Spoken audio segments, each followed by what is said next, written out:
Just when you thought it couldn't get any worse. Um, man. All right. The Knicks lose an absolute heartbreaker to the Oklahoma City Thunder, 113-112. Played a classic, or truly a classic, different sort of classic for the second game in a row. The last classic was defined by just incredibly outstanding individual performances. This was just two great teams going at it, with certainly some big performances to talk about. I think there was more stuffed into this game in terms of just this game featured everything and then some, as much as any game we have seen all season. The difference, of course, between tonight and Friday is on Friday, the Knicks were playing a great player, but a bad team.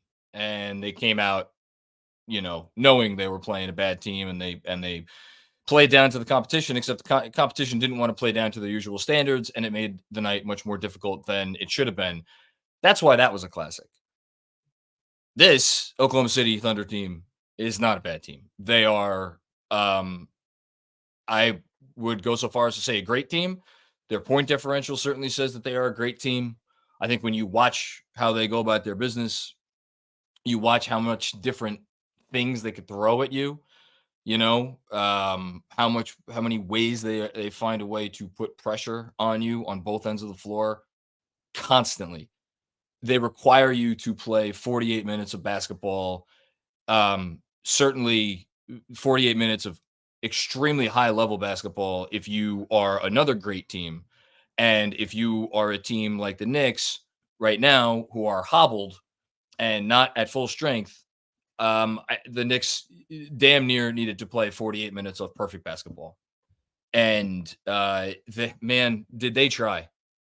Which is why, look, there will be things to criticize tonight. There will be things to be aggravated about tonight. And for the second fucking game in a row, the refereeing is going to be a topic of conversation. Because I didn't even check whatever the final free throw disparity was. I imagine, I know the Knicks went to the line a lot in the fourth quarter. The Knicks ended up outshooting them from the free throw line 34-24. But at the same time, you all watched the game, or if you didn't watch the game, I guess I'll try to describe it. Like, I did not get the sense that was an even whistle yet again. And, but even if you wanted to say that it was an even whistle, for Jalen Brunson not to get the foul call, the and one, on that final what a make that was over Chet Holmgren, and he should have gone to the line for an extra shot. And I shouldn't be sitting here talking to you yet, because we should be still in the midst of overtime, if anything. But here we are, because sometimes things don't go your way. Obviously, the free throws were not the free throw. Any issues with the refereeing were not the only story from the free throw line. Both teams missed an inordinate amount of free throws throughout the game, but especially in the fourth quarter. I don't know. I'm going to have a tough time sitting here and being really too crazily upset about the free throws. This is the first time we've seen this sort of thing happen from the Knicks all season. Maybe it was some in the air at MSG, because the Oklahoma City Thunder had just as significant of issues at the free throw line as the Knicks did. So it's like, call it a draw. And it's just an absolute heartbreaker. It's an absolute heartbreaker. This team gave everything they had. I thought for the first three quarters, the Knicks played as good a defense as I have seen them play all season, which is saying something, considering that they had OG Anunoby, who did not rise from the dead today, unfortunately. We'll see about, I don't know. Maybe he's postponing Easter in the Anunoby household a week or so. Which is saying something when they had OG Anunoby for however many games they had him for. But yeah, that defense was outstanding. And then, you let go of the rope just a little bit. It's a not closing all the way out. If you're, Josh Hart missed a closeout. It was obviously Oklahoma City getting in transition. I'm talking about early in the fourth quarter because that was really where the game turned. Brain said it a few times on the broadcast. The Knicks were I don't know what they were, 40 something or 30 something and 2 this year when they had the lead going into the fourth quarter, and they had a 10-point lead going into this fourth quarter, and that 10-point lead evaporated. If I can't snap my fingers. If I could, I would snap them right now because it didn't take any amount of time, and like it was the Knicks had literally 2 possessions, and I think one was a missed Burks runner. And then another one was another miss, and they got the offensive rebound, but couldn't turn it into anything. And that's all it takes, 7-0 run. Got a little bit of bad luck. I think Josh Giddey, I don't know what it is, man, between Josh Giddey. Well, I know what it is with J-Dub because the reports on that were pretty clear that the Knicks liked him ahead of that draft. They worked him out. They liked him. Tibs liked him for sure. And I have a funny feeling every time that dude plays the Knicks for the rest of his career, we're going to be getting a lot more of what we got tonight, which is really fucking unfortunate. And of all this is going to sound messed up because like that game hurt a lot, just what we saw on the court. I think the thing that maybe hurts the most is that dude did it because he should be a Knick. And I know the salary stuff. And I'm sure if Jeremy Cohen is hearing this or watching this, he is shaking his head in fury that I'm bringing up the fact that he could have been a Knick. But so look, and let's put it this way: if he's a Knick, Isaiah Hartenstein at the very least is not, and it would the Brunson part of it would have been dicey too. So maybe I shouldn't have even brought it up. It's just frustrating because they had the opportunity. Let's just say that they had the opportunity. And Giddey is the other one who, I mean, Jesus, you lose a game by 1 point. Josh Giddey goes 2 or 3 from 3. He's had a ton of games this year where opposing teams have left him wide open because like this Oklahoma City team does not give you any hiding spots. They don't give you anything. They give you no safe quarter anywhere on either end of the floor. The one thing they give you is you can leave Giddey open because he's not going to hit 3. Well, tonight he hit 2 threes out of 3 attempts, and you could argue that was the difference in the game. I already mentioned the beginning of the fourth quarter, and in general, the non-Brunson minutes. Jalen Brunson in this game, I know Jalen Brunson didn't have a great game. He needed 25 shots to get his 30 points. But for the second straight game, in a game that they lost, I forget what the final margin was in San Antonio. I think it was 2 or 3 points. Brunson was a plus 20 in that game. Tonight, the margin is 1. Jalen Brunson, a plus 17. Absolutely not an accident. They cannot figure out how to do fuck anything at all without him on the floor.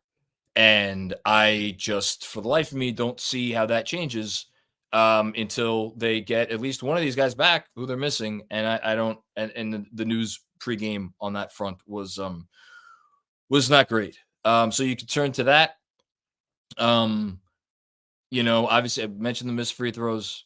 And the other thing I'll bring up is, and it didn't really manifest itself until the fourth quarter. I thought Oklahoma City is big. When I say that, knowing that they're going to come up against a team in the Western Conference playoffs and their lack of size at one position in particular, the center position, and not that Chet's awesome. Chet's a beast. Chet's going to be multi-time all defense, all-star player. He's awesome. But right now he's frail and he's not great on the boards, and you can push him around. And Isaiah Hartenstein did push him around.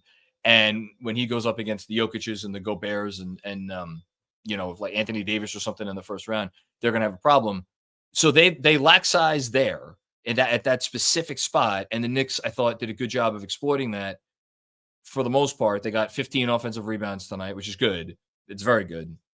But other than that position, the fact that the Knicks are starting, and they have to, and this is not a criticism of their starting lineup. It's just, this is the way it has to be right now, because it's very clear who their starting lineup should be. They're starting 4 players who are 6'4" or under. And, SGA is, I don't know what his listed height is, 6'5", 6'6", whatever it is. He's big.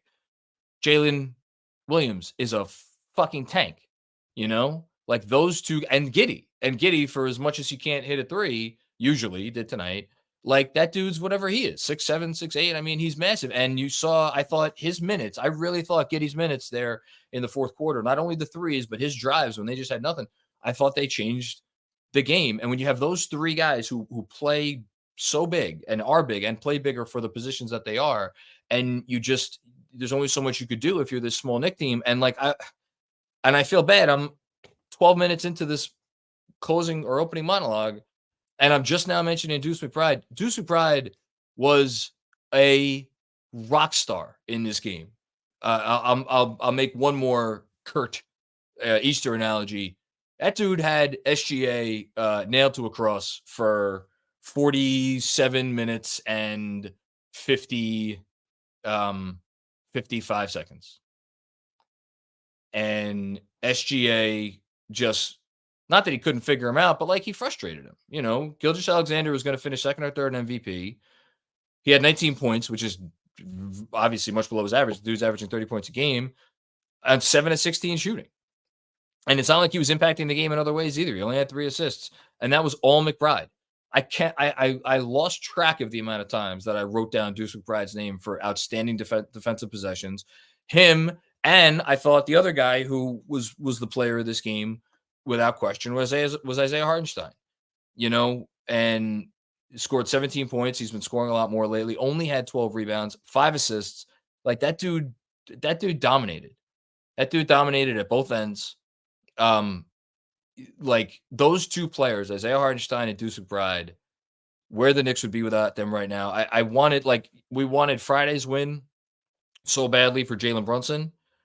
We wanted this win. I wanted this win for Isaiah Hartenstein and Deuce McBride, and selfishly, I wanted it for the Knicks because they won this game.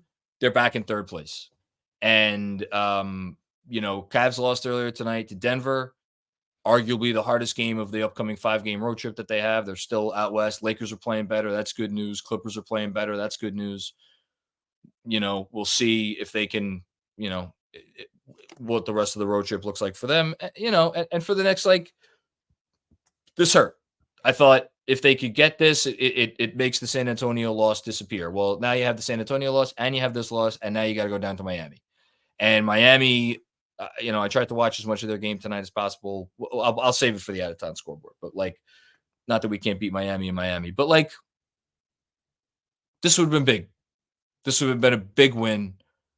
And they didn't get it. And it's absolutely heartbreaking, especially, you look at the minutes.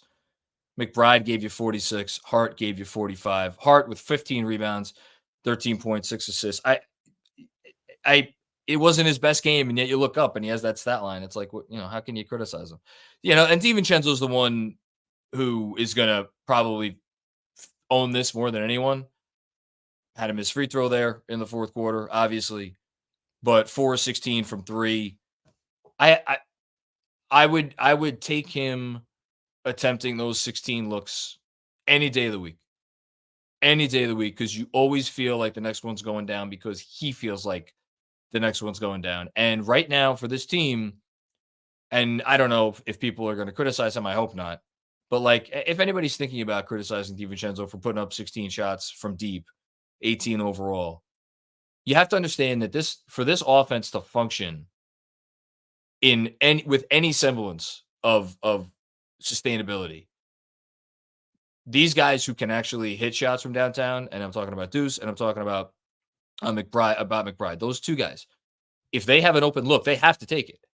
They have to take it because that, as we always talk about, spacing is different than shooting. If they take it, it's that is what is going to make defenses respect them. What's going to open up driving lanes. It's going to open up room. It's what makes all of the fancy running around and all the movement. It's what makes it have an impact. And so I have no issue with him taking as many shots as he did. Unfortunately, a few more didn't go in. The Knicks, at the end of the day, shot 30% from downtown to the Thunder's 38%. You want to say that's what decided the game. 54% almost from the field for the Thunder to 41% from the field for the Knicks. You could say that decided the game. There's just so many things that you could turn to and say, man, if it was just this, if it was just that, different outcome. And I just like Friday's game was the most heartbreaking loss of the year. Well, that lasted all of 2 days, and I hope to the good Lord on this Easter Sunday that we do not have another loss that is more heartbreaking than this before the end of the season. Really, really tough. Really, really tough. So I don't think I have anything else. Let's get to our couple of segments before we get to the super chats. Again, happy Easter, everybody. First up, Unified Healing, Road to Recovery. So you're going to go to unifiedhealing.com to learn more about Unified Healing. And you are going to go there, again, unified, UNIFYD, healing.com to find a center near you. Feel free to read the fine print scrolling across the bottom of your screen right now. Not great. Not great. The road right now, the road to recovery has been closed off. There has been an accident ahead, and they are not letting any vehicles travel down the road to recovery. Mitchell Robinson obviously missed tonight. I'm not sure. I mean, maybe could you argue that made a difference in the game? Sure, could argue it did. I thought Precious was fine. Precious pulled down 9 rebounds in 22 minutes. Thought he did a couple of nice things on offense. He had a really nice move. Put the ball on the floor. So whatever. I'm not going to go crazy about that. Alec Burks was back, so I guess he snuck through the barricades. What did Alec Burks contribute tonight? Here we go. 2 for 8 from the field. And in his 12 minutes, he was a -9. Thanks for playing, Alec. We're so happy. So happy you're the one that snuck through the barricade there. And then the 2 big ones, Julius Randle and OG Anunoby. No update on Julius. It feels like we haven't gotten any change in status from Julius Randle or in regards to Julius Randle in weeks. Still not taking contact. And yet, I'm less worried about him than I am about Anunoby. Because, and I could be wrong. I could certainly be wrong. I think they are biding their time with Randle and waiting until the last possible moment before we feel like, okay, it's now or never. And I think when they feel that way, and you'll see him on the court. That's my uninformed opinion, frankly.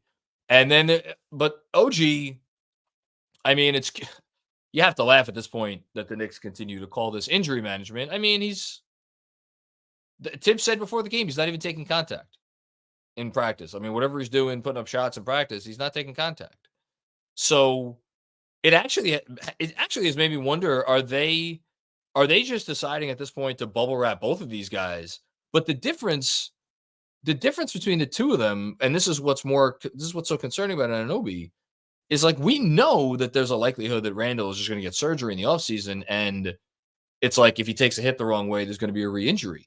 That was not on the table, or at least if it was on the table, I didn't realize it with Anunoby coming back. So, like, to me, it is just a very, very clear sign. And look, Fred Katz said something to this effect on our podcast about a week ago.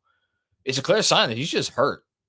And that may be, Captain Obvious stuff, but he's just hurt. And this isn't about keeping him in bubble wrap. This is a dude who can't play right now, which, I mean, that's really unfortunate because they need him. And he would have, I mean, you want to talk about guys who would have made a difference in this game? Holy shit. Put a healthy OG Anunoby in this game, you're walking away with a victory over, one of the top 3 teams in basketball. But such is life. So here we go. That is the Unified Healing Road to Recovery, again, presented by Unified Healing. Go to unifiedhealing.com to find out more information. Again, that's UNIFYD Healing. Okay. Next up, Out of Town Scores, presented by T Squared Social. T Squared Social, fantastic sports bar. We've been doing watch parties there. It's on 42nd Street, just down the block from Grand Central. Incredibly easy to get to. And if you get there, you'll be incredibly happy you went, because it is as big a sports bar as you'll find in New York City. They have every possible bell and whistle you could want for your sports bar needs. I don't even think I mentioned this last time I gave them their pitch. They have like craft cocktails on tap, which is just the coolest thing in the world. Get a free draft beer when you tell them KFS sent you. Don't forget, mention KFS when you order your drinks, and visit them at tsquaredsocial.com. That is TSQUARED social.com. Okie dokie, out of town scores. So I'll start with the one piece of good news, which is that I mentioned it earlier, the Cavs lost the Nuggets. So Cavaliers are a half game up, remain a half game up on the Knicks right now. Other relevant out of town scores. And again, I'm just like, the Knicks still haven't clinched anything. So as far as I'm concerned, all the other teams in the East that are quote unquote chasing them, like, look, we still got to kind of pay attention to them, especially with the Knicks now losing 2 games in a row. Sixers beat the Raptors 135-120. Heat beat the Wizards. Wizards were leading that game for a lot of the first half. They were out in front, I think, by about 7 or 8 points at one point. And then the Heat kind of woke up. But Heat win that game 119-107. And then that's as far as the relevant games. Other out-of-town scores, Lakers kicked the crap out of the Nets. LeBron James made some comments after this game basically saying he's not going to play forever. So that's sad. Clippers beat the Hornets. Mavs beat the Rockets. Luka had an insane stat line going there for a bit. I'll check in that in a second. Bulls beat the Timberwolves. Big win for the Bulls. The Hawks are chasing them. And then the Warriors beat the Spurs in a close game. And Kings are playing the Jazz right now. And yeah, Doncic ended up with 47, 12 rebounds and 7 assists. Pretty good. It also snapped the Houston Rockets 11-game winning streak. And with the Warriors win, kind of puts a little bit of breathing room now between Golden State and Houston. So standings update. I'll just do it quickly right now. Say goodbye to the Bucks. That's not happening. The Knicks are 3 games back of the Bucks. They're half a game back of Cleveland. They are 1 game up on Orlando. The thing, and both teams have 8 games to go. The thing about that is the Knicks do not own the tiebreaker against the Magic. So if it does indeed come down to the Knicks and Magic for the 4-5 and they finish with the same record, the Knicks will be traveling to Orlando, which would be annoying. Pacers are 2.5 games back of the Knicks and are perhaps more relevant to them, a half game up on the Heat. So if you are someone that still has hope alive for the 3rd seed, which you should, certainly, that looks like it's going to be coming down to Indiana and Miami here, and we'll see what happens there. And then Philadelphia is now a game and a half back of the Heat and 4.5 games back of the Knicks. So I think the 3 things to be watching at this point, for me at least, actually the 4 things to be watching. 1, can the Knicks still make a run at the 3 seed? 2, can the Knicks finish ahead of Orlando and get home court in the 4-5 if it comes to that? 3, who's going to get that 6 seed, Indiana or Miami? And then a distant 4th, but I'm going to say it because they own the tiebreaker, is if the Pacers really catch fire here and start winning some games down the stretch, can the Knicks make sure they don't fall down to 6, which would be at this point a really unfortunate outcome, I think, because like for as much as the 3 seed would be very nice, although I mean, first round against Miami, I'm whatever. We'll talk about that if it comes, but we're all still rooting for the 3 seed. Like you want, I think, between 4-5 against Orlando and then 3-6 in which you don't have home court and you're probably facing Cleveland with a road matchup with Cleveland. I know we don't fear Cleveland. We don't, we think very little of them here, blah, blah, blah. I don't want to be a 6 seed having to defeat the Cavs as the road team again for the 2nd year in a row. So that's it. Let's see what people have to talk about tonight. Curious where people's thoughts are. I could see them being anywhere, but I imagine people will not be happy. First comment comes to us from Knicks Fan Patrol. That darn Josh Hart pass. Shucks. Claps own hands. I mean, of all the things we're gonna spotlight, we're gonna go with that. I mean, he tried something. It was a little sloppy. There was sloppy play from both sides of the ball. Like, that's like Josh Hart's out there trying to make stuff happen. A lot of the time it works out. Didn't happen, didn't work out for him on that play. I don't know why it is that, like, despite the fact that he continues to do so many things that just lead to winning, he gets the shit end of the stick from it's he's like that guy that there is a certain segment of this fan base that does seem to like go out of their way to shit on him when he like has a bad shooting game or he does something like that, which is just so odd to me for, and you all have heard this before, for a franchise that like I would have given my left foot for a player like Josh Hart for for like basically my entire adult life. And now we have him, and because he does like, he's not perfect, like people come out of the woodwork to shit on him. That's just like really strange behavior. But all right, whatever, to each their own. Next up, Mark Fabros. What's going on, Mark? I wasn't even on the refs on Friday, but this year was absolutely atrocious. Missing that foul on JB on the last shot probably lost us the game. Yeah, I mean, did I have a lot of confidence in us beating them if it went to overtime? I don't know. Would I have liked to see them try? Absolutely. It was a foul. It was a foul. It was absolutely a foul. And like, again, that wasn't the only call. Like, I thought every time there was a toss-up call, the refs went the other way. They went the way of the Thunder. Even like the reviewed play that got overturned with Josh Hart, like, and Hart ended up missing one of those free or I forget if that was when he missed one of the free throws or if it was later, but whatever. Like, you saw it on the replay. Like, the dude was riding him the whole way down on that one. The Deuce McBride, well, that got overturned, but like there was a Brunson charge that was called that could have gone either way.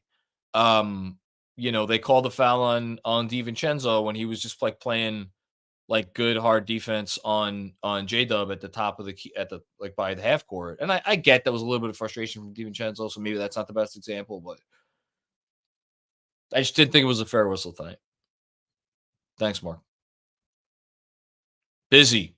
Amazing game, but yeah. I don't know what else there is to say. I don't know if there's like a particular implication there, or if it's just like amazing game, but we lost. Yeah. Amazing game, but we lost. Deadward 604. What's going on, Deadwards? Thank you very much for the very generous contribution. We had no business. I think that this is going to be more the type of energy I'm looking for here. We had no business being in this game, but we fought hard. Amen to that. To me, again, we could talk about this, that, and the other thing. The fight that this team continues to come out with, like I know I talked about a lot in the opening monologue.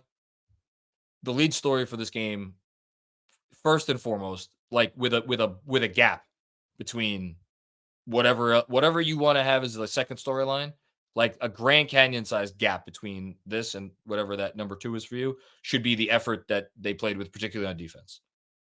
Let me read the rest of your comment. But we fought hard. Some dumb mistakes and bad free throw shooting reared their ugly head late. But for fuck's sake, can JB get any foul calls? It's ridiculous how he's mauled and nothing gets called. Yeah, I mean, what did he?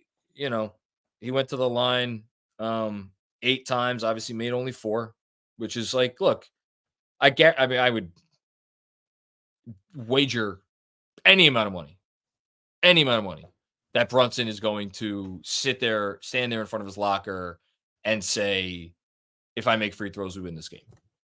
I would bet anything that he's going to, if he hasn't already. But yeah, I mean, they didn't have any, to say they didn't have any business being in the game, they had 5 minutes or 6 minutes in this game where they hit shots. Literally, they had 6 minutes in this fucking game where they could make a shot. It was the first 6 minutes of the third quarter. And it turned a 4-point deficit into whatever they went up by, a 10 or 12-point lead. Like, 48-minute game, they had 6 minutes where they could make a blessed field goal because they were 4-21 in the first half. And then I don't know what they ended up shooting from mid third quarter on, but like it's not like they were making a ton of shots in the fourth, with the exception of Deuce McBride. And I know Brunson had the 3-pointer late after he missed both free throws. That was huge.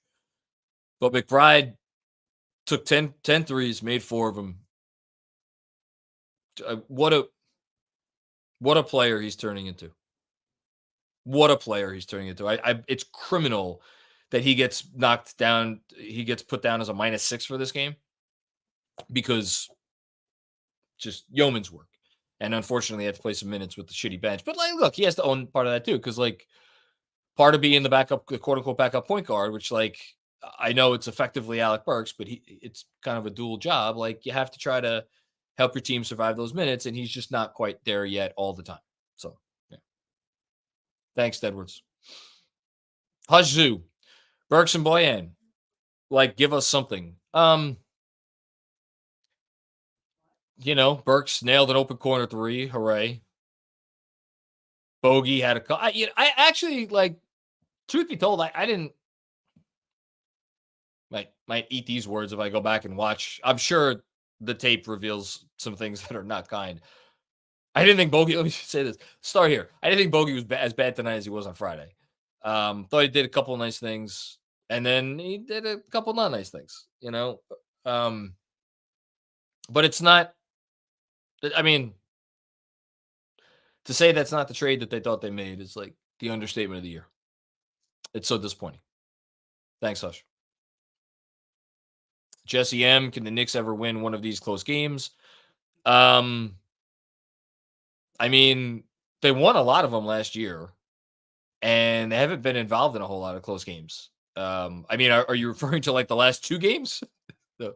I don't know if can the Knicks ever. Like the Knicks do pretty well in close games. The Knicks have, I think the reason they haven't had a lot of close games this year is because in games that are close, like in the fourth quarter, like the Knicks make a lot of plays. Like the Knicks are, I haven't checked it in a while. I could pull it up. Like the Knicks are like good fourth quarter team. I believe they're still a good clutch team. Here, I'll pull it up right now just to look. Maybe I'm going nuts. Yeah, clutch net rating. The Knicks are they're the 4th best team in the league. They have a plus 19.6 rating in clutch situations. In games that feature clutch situations, they are 15 and 14. So they are above 500, which is like, that's fine. That's fine. I don't think that's an issue. Thanks, Jesse. Will Oliver, what's going on, Will? At what point do the refs even ever show him respect? Yeah, I mean, he doesn't get the calls. I don't know what it is. I don't know what it's going to take. I mean, did he finish like 8th at MVP voting last year, 8th or 9th or something, whatever? Like, I knew he didn't make All NBA, but he's going to make All NBA this year. Maybe that'll do it. I don't know. But look, it's the rules have changed. Obviously, the league is officiating differently the last few months, and like, I don't want to say they're making an example out of him, but like, I think like they're I'm sure the MO going into a lot of these games is like, hey, Brunson's not getting these sorts of calls that he used to get, and I do think it's still an adjustment. But he's a great player. He'll figure it out. He'll adjust. He'll be fine. Thanks, Will. Rafa, what's going on, Rafa? Trash loss. Refs are ass and need to be swimming with the fishes. OG needs to grow a pair and get out there. Stop worrying about being 100% and his contract. Well, look, I'm as frustrated as anyone that we haven't seen OG Anunoby, and that he has now missed obviously a lot more games since the trade than he's played. I'm not going to sit here and question a guy's, manhood or anything like that. We have no idea what's going on with him. We have no idea what's going on with his elbow. Like, to me, the fact that he came out and played in the 3 games, including that last game where it was very, very obvious something was wrong. And it was obvious from the opening tip, and he stayed in the game the whole time. And he finished the game, and he was part of the reason they won. I think I'm pretty sure it was the Kings game's last game he played. But like I can't co-sign that. I can't co-sign that. I get it. Everybody's frustrated. Um I have no doubt that when he's capable of being out there, he'll be out there. And by the way, if he is a little worried about his contract, it's just me speaking as a grown man trying to make it in the world with wife, 2 kids, mortgage, the whole thing. I'm not about to blame him. The thing with like Josh Hart throwing his body around, Josh Hart got paid. You know, like Deuce McBride, I know it's a small contract, but like Deuce McBride got paid. Dante Divincenzo, just all these guys just got paid. You know, and Brunson's at the point where it's like, you know, he's going to get paid regardless. So I don't want. I feel a little funny, you know, doing that. Thank you, Ralph. Hush with another one. Did the Knicks medical screw over OG? So very sus right now. It's a fair question. See, to me, that's who I would have the energy for. Is like, did they rush him back? I don't know. I mean, I'll say this. Something has changed and I don't know if it's just individual minutes limits, but like, you know, Tibs is not pushing Brunson past his limits. Like, he saw how the fourth quarter was going and he waited and he waited and he waited and he waited to put Brunson back in the game. Like, so I don't know. I don't know what's going on with the medical staff. And I wouldn't even know how we would go about finding out, you know, like we'll find out what the Knicks think about it if they make any changes to the medical staff in the offseason. But it's a fair question. Thanks, Hush.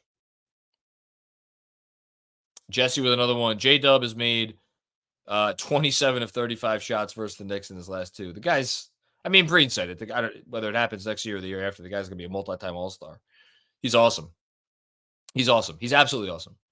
And he is everything. He's almost everything that you want in a modern wing. He is hesitant from 3 and he's not great from 3, but like those long 2s that he gets in position to shoot are so automatic.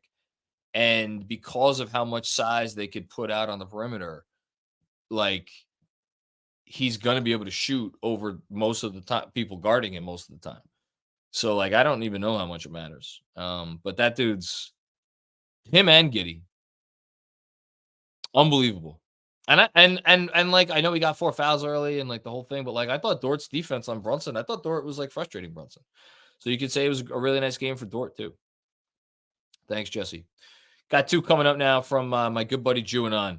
I'll read them both and then I'll comment.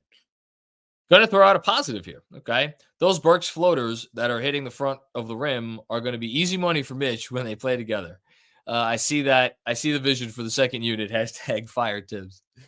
For anyone who doesn't know, Juanon joking about the fire Tibs part. Can James? This is all from also from Juanon. Can James Dolan give Chris Henson a courtside seat when Giddey is coming? Chris Hansen a courtside seat when Giddey is coming to town. # fire Tibs. I'm going to leave that one right there. As for Burks, man, has not gone well. Has not gone well for Alec since he's been back. Even it's like it's high comedy at this point. Like he checked into the game in the first half, and I think it was either the first possession in the game or the first possession where he like got the ball and like actually dribbled with it. Like takes I maybe not the toughest shot in the world, but like not an easy semi-contested like floater like you're talking about.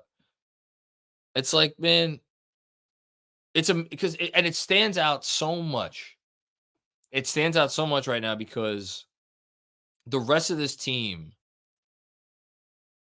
with the starting unit, and really the starters, are moving around so much, and it is purposeful movement, and it is movement that is generating good looks, and everybody is making the correct play. They double Brunson. Brunson's looking, all right, where's the outlet? How can I get it to the outlet? And then that person is looking for the next pass from there, or if they have making the right rim read, as Tibs talks about. Like, it looks so good. It looks so good. And it's just because guys are like really making an effort to move around and like not take the first shot, look for a better shot. And then, Burks in particular comes in the game, and it's like it all goes away. Now, that obviously that's not all on him. The fact that the bench unit doesn't really play a lot of minutes, if any, with Hardenstein, I think is a big deal, because Hardenstein is such a big part of what the starting unit's able to do on offense. But it's not good. It's not good. Thanks, Juno. Armand Bernajaj. What's going on, Armin? 1, the refs are on the take. Maybe. I don't know. Something's going on. 2, I'm starting to really believe OG is soft and doesn't want to play with any pain. Again, we saw the picture of him, or at least I saw the picture, I think it went around Twitter, of him like dapping up his some people in Toronto. Like, his elbow's swollen, you know? I don't. Anyway, let me read the rest of your comment. Not a Knick player and a terrible trade. It's looking to be like, no, I completely disagree. First of all, you judge a trade on its merits, not in retrospect. Like, we saw the vision. We saw it. We were all here. We were all witness January. It was the right trade at the right time for the right player. The fact that he suffered an injury, in which the recovery from that injury has not gone as expected, is not a reason to go back and say, oh, it's a terrible trade. It would get a lot to make me think that trade is not one that they should have made. And I'm concerned for OG Anunoby, but I'm concerned for him because I hope that this is not a lingering issue moving forward. I am not concerned because OG Anunoby is like soft, or I am not concerned because OG Anunoby is like not a Knicks type of player. That to me is projecting something on a guy that I don't like. That seems to me to be unfair. That seems to me to be a point where we are letting our frustrations get the better of us. And I'm just not going to do that on this platform. If you want to do that, that's fine. I'm not going to, again, Andrew laughs at me when I say it. I'm not going to tell people how to fan. I'm just not going to engage with that. So, thanks, Armin. Sam Garcia, what's going on, Sam? As someone who likes Tibs, I always love the ones that start off. I'm a big Tibs fan. Here's why he sucks. As someone who likes Tibs, he's got to manage Brunson's substitutions better, to where he's not on the bench to start the fourth. Those minutes are killing us right now against the better teams. You think? I think Sam has another one here. So I'll read that. Also, F the NBA for Brunson's weak ass whistle. So Jalen Brunson tonight played 35 minutes. He is coming back from, I don't say coming back, but like, he suffered an injury in Cleveland that, in the moment the injury happened, I thought was going to, again, in the moment, I thought he was like gone for next year. Like, that's where my mind immediately went to. I'm like, oh, okay. So this entire era of Knicks basketball is like done before it even really got a chance to start. And that happened. And since then, I think Tibs very clearly, very purposefully has managed his minutes almost without failure. You want to say, all right, he played 43 minutes against San Antonio. That's fine. I think ironic to me. I don't know if ironic is the right word. That this is now year 4 of Tibs, and it's been obviously a lot of like he's running these guys into the ground, he's running these guys into the ground, he's running these guys into the ground. Now he's trying to treat a star player the way that most coaches in the NBA treat a star player, to try to preserve that guy for the long run, because we haven't gotten to the games that really matter yet. For as much as it feels like these are big games, like the Knicks have their eyes on a bigger prize. Tibbs is trying to manage that, and now we're getting some of the comments like he needs to play. Like it just goes to show that like whatever happens, whatever the coach decides, whatever the front office decides, whatever there's always going to be people who are going to be upset. You know, I have no issue with how he's managing Brunson's minutes. I think it's smart. I think it's like it's thinking big picture. You know, and like, look, you gotta. He often gets criticized for not trusting certain guys enough. He's trying to trust right now. He's trying to open that circle of trust up. It hasn't gone very well, but he's trying. So, thanks, Sam. Jesse M with another one.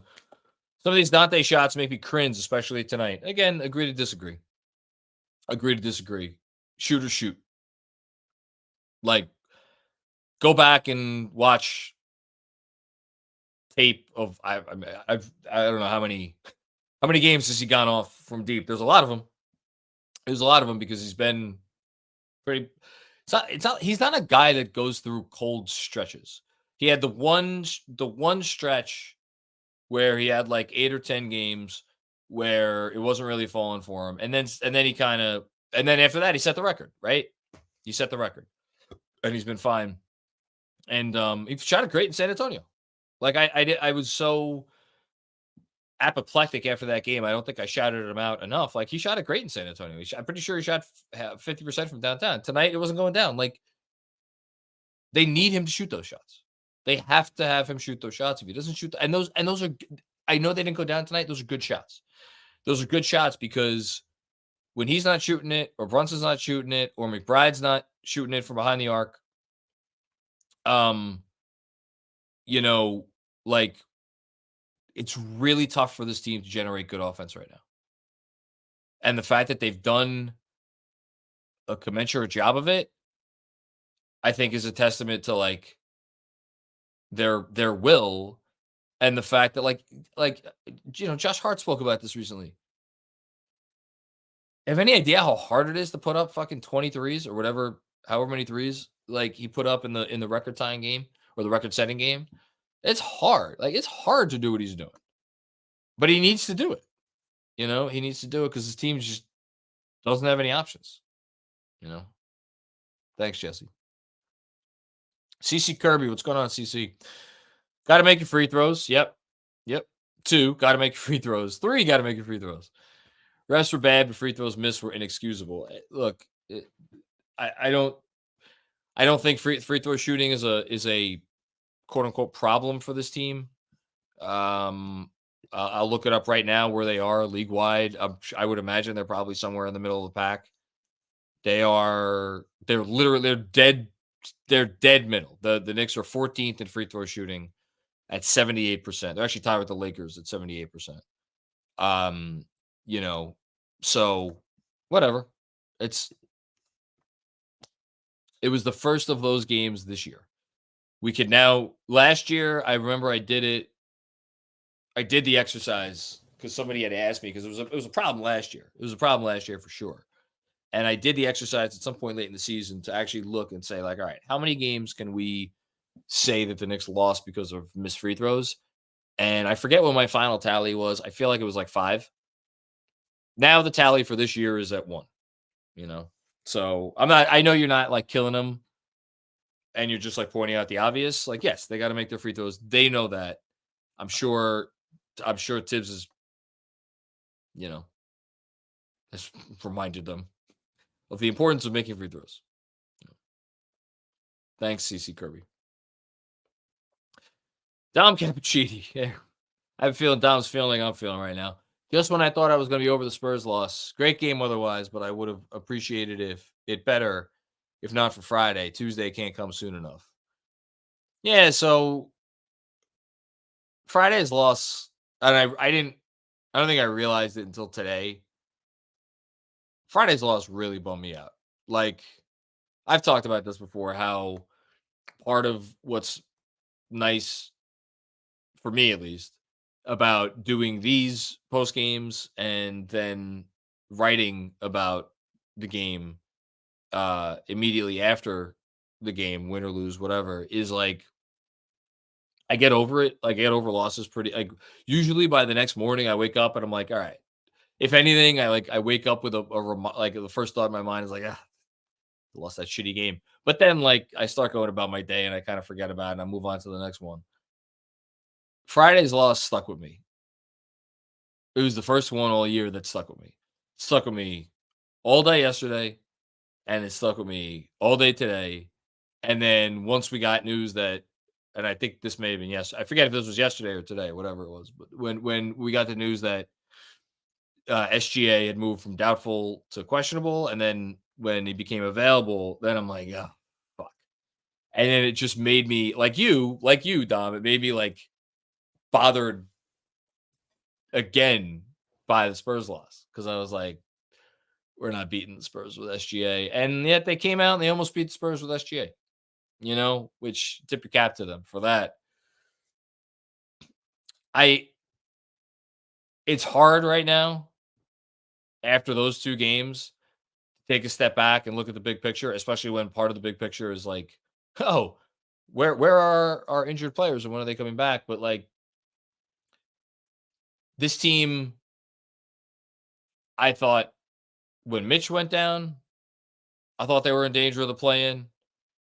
And if you would have told me that on the day that Julius went down, that we wouldn't see him for more than 2 months and that we would see OG Anunoby for only 3 games over that time, I would have said, like, where do I sign for the 6th seed? Without question, I would have said, where do I sign for the 6th seed? And at times, even after those injuries happened and I saw how resilient they were, I still at times was like, where do I sign for the 6th seed? We've talked about this. I've said this to you. You said it to me, where it's like, where do I sign for the 6th seed? And right now, it would take something of a monumental collapse to fall into 6, A, and B, like, if it ends up being the 4-5, which by the way, we're not out of the woods. We're not, I'm not writing off 3 just yet. If it ends up the 4-5, it's like, hey, I get it. You're in Boston side of the bracket. It's not ideal, but I don't think that would be the worst outcome. And that's still where we're at right now. The odds are that they will be a top 5 seed, and that is a good thing. I know these losses are terrible. This team will not get down because of these losses. They will not. They will refuse to get down because they don't do it. That's the character of this team. Doesn't mean they're going to win every game, but thanks, Tom. Kevin Anishevsky, what's going on, Kev? How are you, my friend? This bench is a concern. You think? Oh, man. Yeah. Burks, Bogey are not playable right now. And like I love OG and maybe the injury is serious. The Bondi report that he doesn't play through pain is alarming. That's unacceptable right now.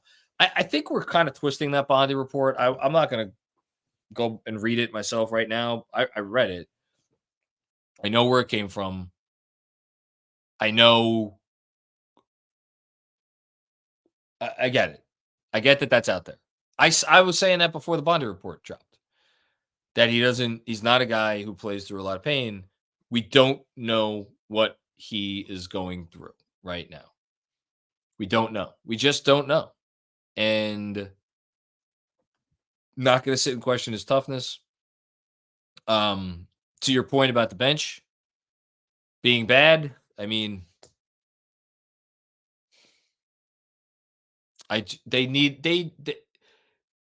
it would have taken so little for me to sit here and be like, you know what? The trade hasn't worked out perfectly, but these guys are still contributing. You know, they are still part of the part of the positive. You know, part of the positive. Can't say that. Can't say it because they're not. They're not helping in really any way. Not on a level that an NBA rotation player should help. So, thanks, Kev.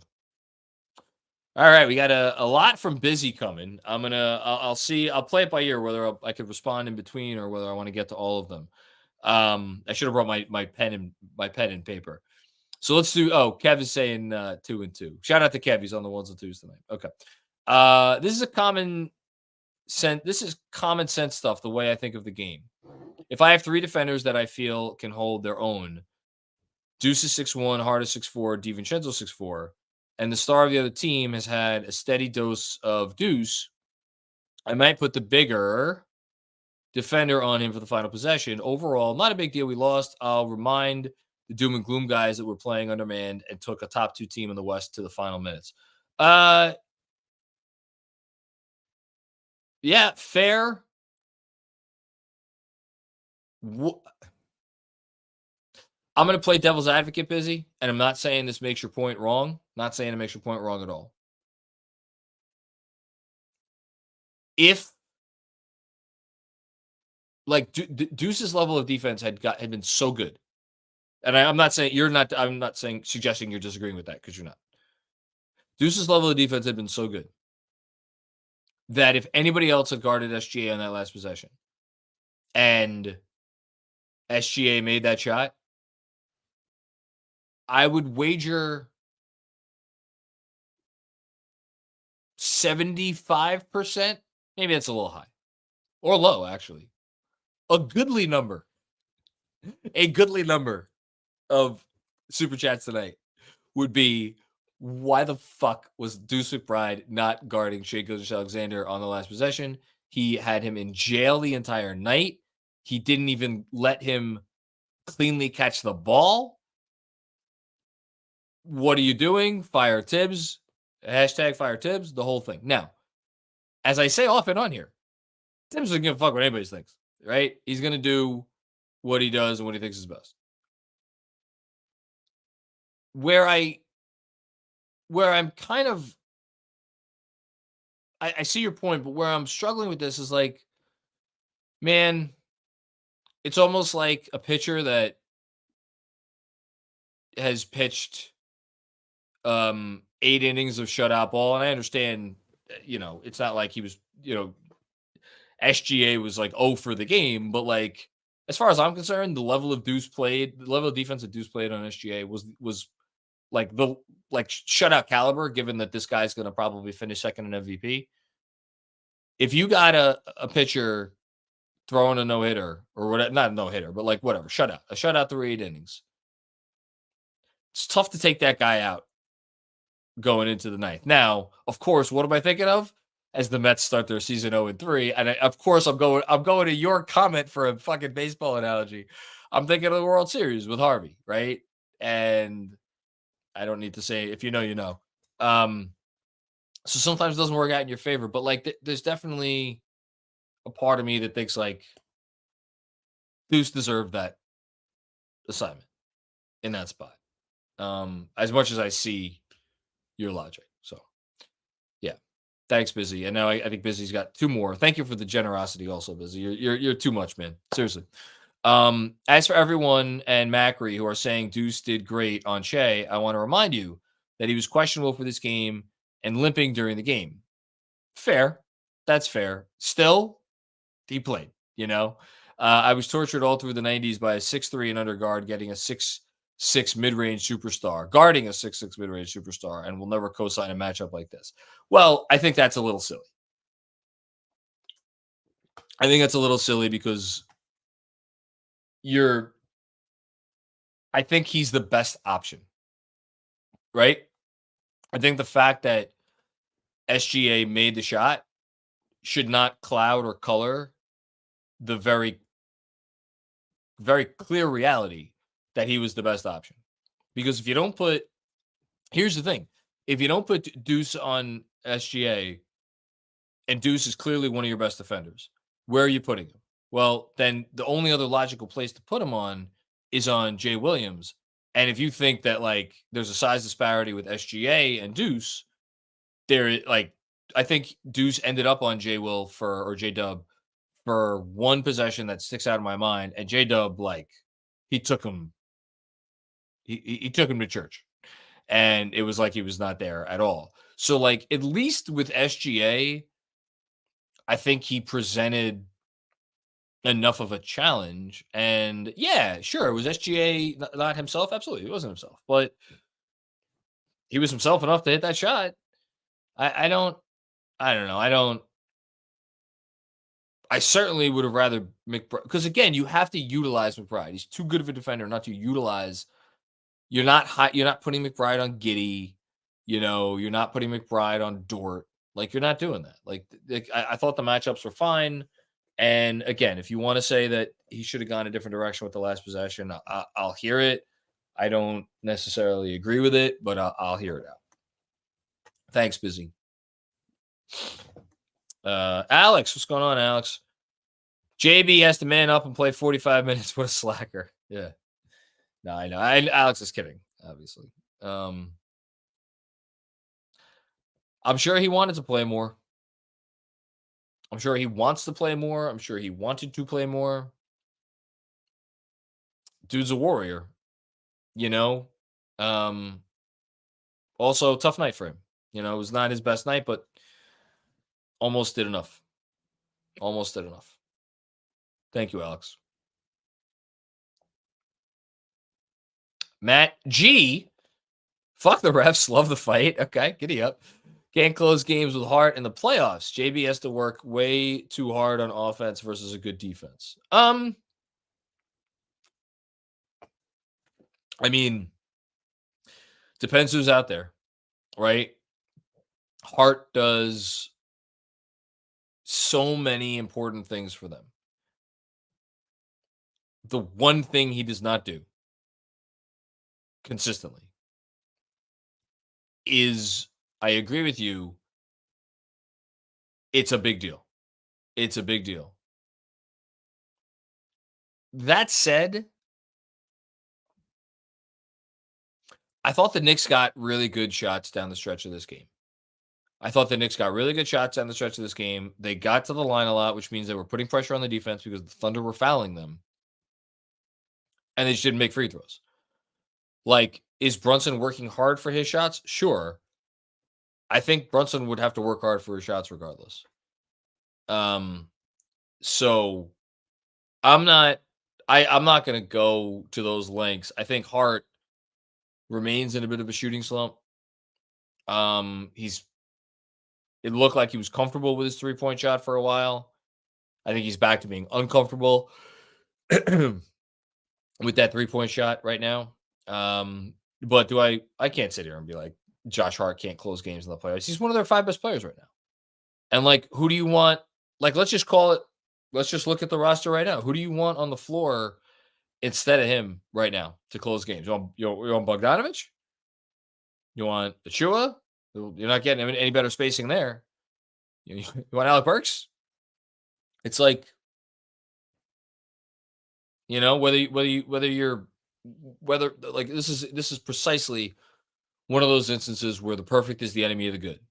Is Josh Hart perfect? No, he's really good, and they need him. And if they're fully healthy, I don't think he will close games in the playoffs, for what it's worth. But we got to get there first. Thank you, Matt. Jason Feldman, what's going on, Jason? How are you? Love the long drink. Yeah, man. If I could give a quick shout out to this, I listened to an episode of for anybody who doesn't know this, my favorite podcast, I know no free advertising, is the Big Picture podcast on the Ringer podcast network. And for Amanda Dobbins' birthday episode this year, they did a celebrity endorsed wine and spirits and beer, I guess, like taste test. And I had never heard of this stuff before. And apparently they tasted it because Miles Teller, I think, like had it at a bar or something years ago and liked it so much, and he like kept ordering it, and now he's like involved with the company that makes it. And I saw it in like a liquor distributor on Flatbush Avenue, not far from Atlantic Terminal. I'm like, you know what? Let me try it because if it could make Miles Turner like addicted, maybe it'll do the same for me. I gotta tell you, I absolutely love it. And I saw it in the store that I walked into the other day, and I'm like, it was the last box they had. I'm like, sign me up for that. So yeah, it's good. Anyway, on to your comment. I have another on me. Yeah, you deserve it, J Mac. I don't know about that. We all deserve it after this weekend of games. It's man, being a fan is not for the faint of heart. It's just not. You know, I actually feel kind of thankful. It's gonna sound crazy. I feel kind of thankful that we're what are we 74 games into the year. I feel like we haven't had a ton of these. Like I don't remember feeling the way I felt after the Spurs game or tonight after another game this year. Like even like the Booker game winner, which was like obviously incredibly deflating, especially since they did not come out. They did not take that Phoenix team as seriously as they needed to. Like that was annoying. Like I was there for the Sixers game where they scored fucking 73 points. That was obviously frustrating and annoying, but it's just like, it happens. And you didn't have a chance to win those. Well, you did have a chance to win the Suns game at the end, but like again, the guy made a shot. And I kind of feel the same way tonight. Like a guy made a shot, and like you know who I blame? I blame my wife. I blame my wife because I allowed myself to get excited after Brunson hit the shot, and then I saw there was 4.8 left. I think it was 4.8, 4 point whatever, 4 point something, 4.1, 4.8, maybe it was 4.1. And I was like, that's a lot of time.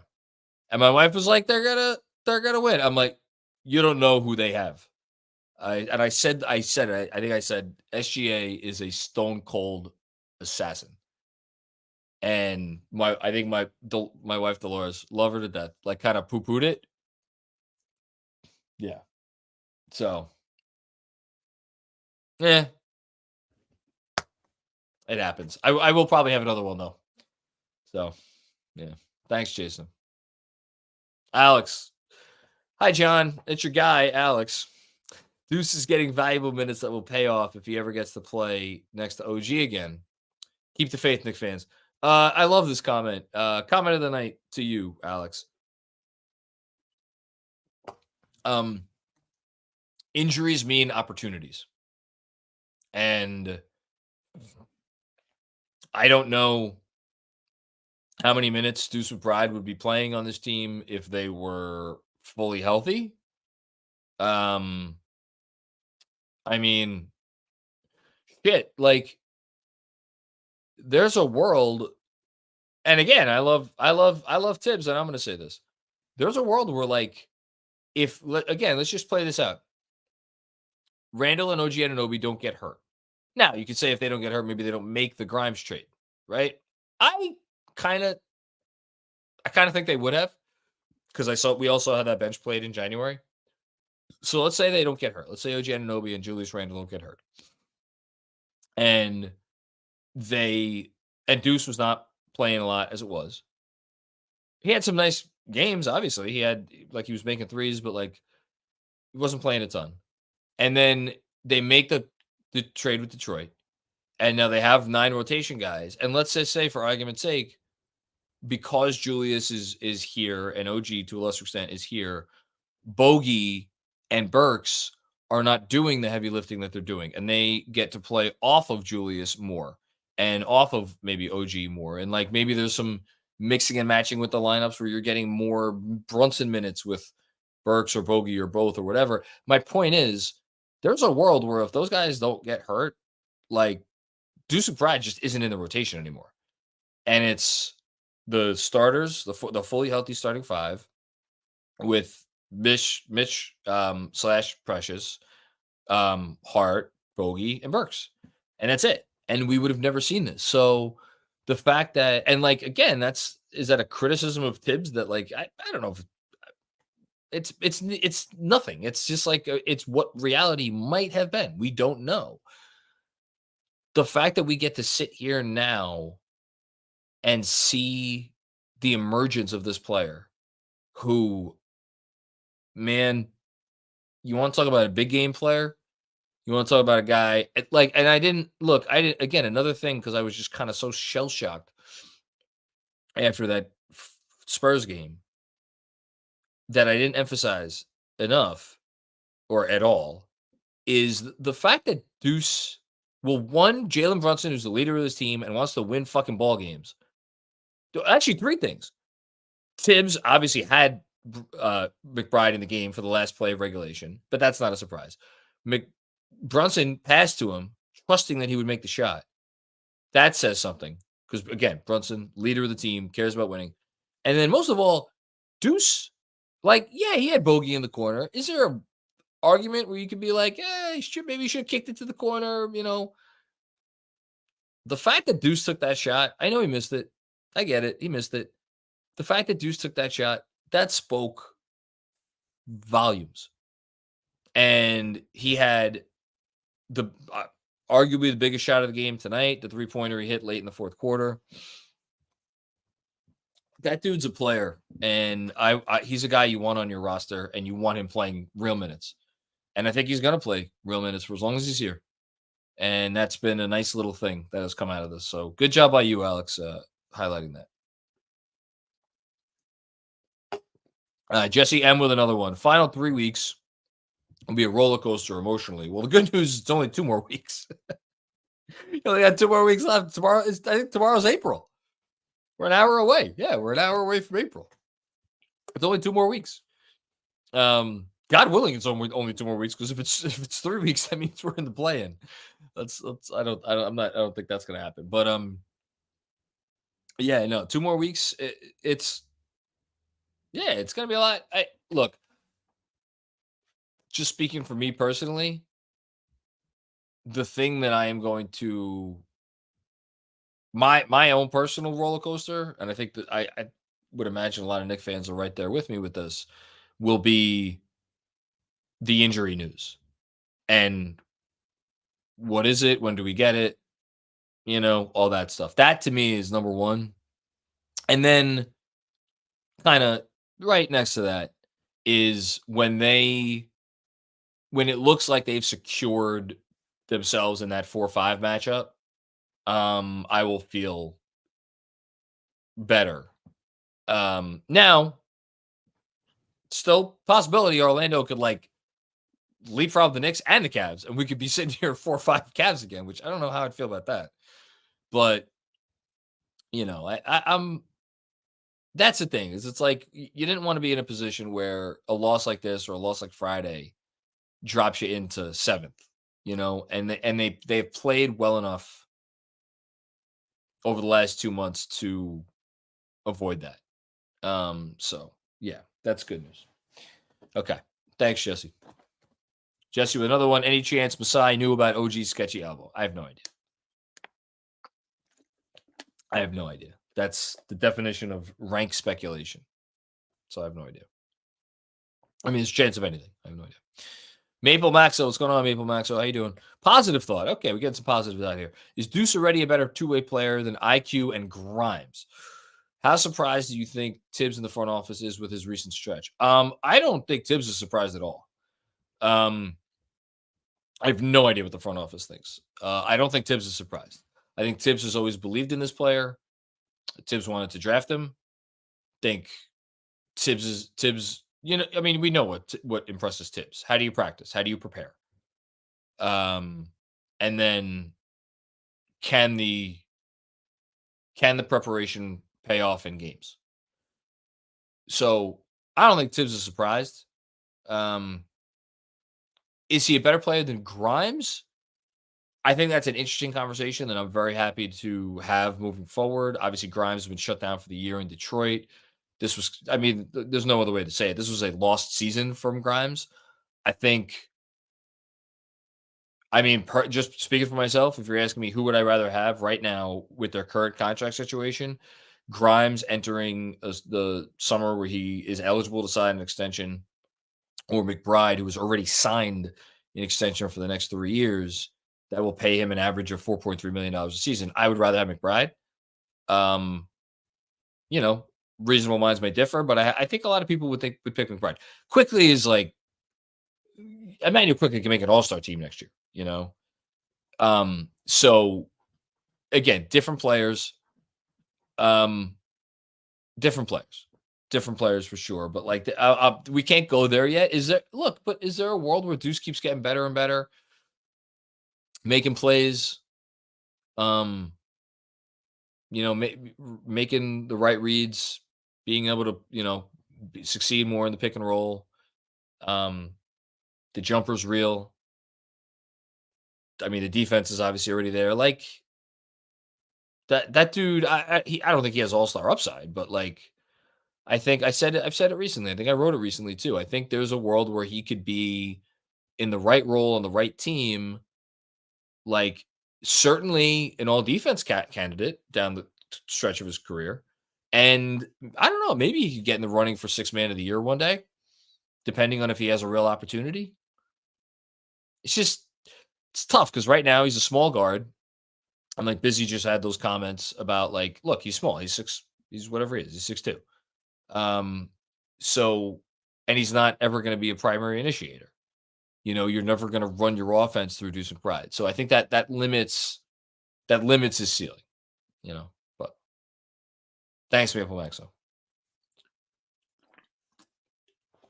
Sam Garcia's dad. What's up, Ray? How you doing, man? We're not going to win them all, but could have won the last two. Yeah. I don't want to hear about the refs. The refs didn't miss their free throws, choke away the lead, or play out of control with about 3.5 minutes left. That's fair. I'm usually in your boat where I'm like, I don't want to blame the refs. For me, the missed call on Brunson on the end one, what should have been the end one, that was egregious.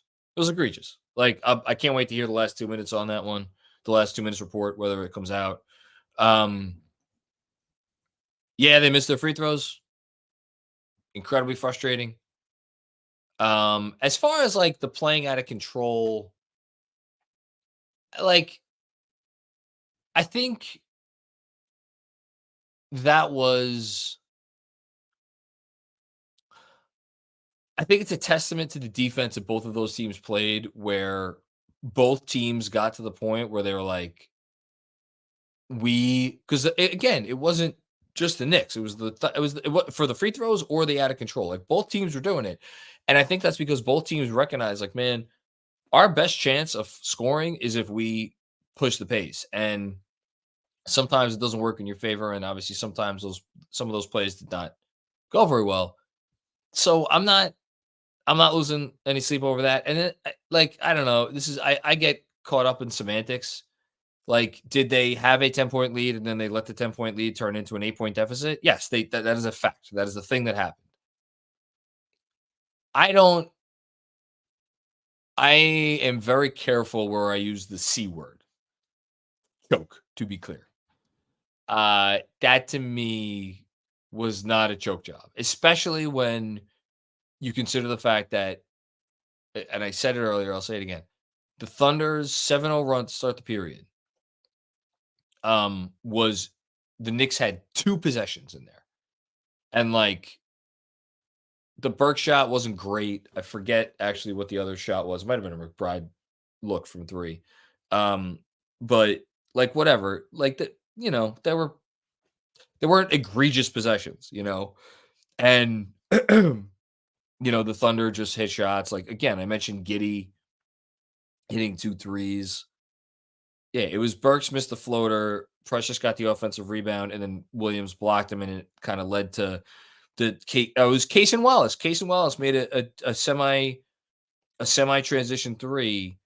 That was the one that Josh Hart didn't really close out hard on, and it's like, I don't know, man. Cason Wallace shot that with 19 seconds left on the clock. You don't expect a rookie to put up an above the break three with 19 seconds on the shot clock and semi transition. So like I know I said Josh Hart before, like he didn't close out. Like I can't really kill Josh Hart for not closing out there. And then the next after that, McBride made his one real big offensive error of the game. He threw a terrible pass, and it led to a 2-point shot. So that right there, that was your 7-0 run. Like that turned the game. And then next off, I mean, I'm just gonna go through it. And then here are the next two Thunder buckets. Josh Giddey, a guy who teams have been leaving open all season from three, made a three, and then Kenrich Williams, who is a guy that like he's not out there to shoot threes. Like, can he make them occasionally? Sure. He is not a 3-point shooter. He made the next three. So the next 2 threes after that, and that's what tied the game at 88, were from two guys who you're like, all right, you kind of tip your cap.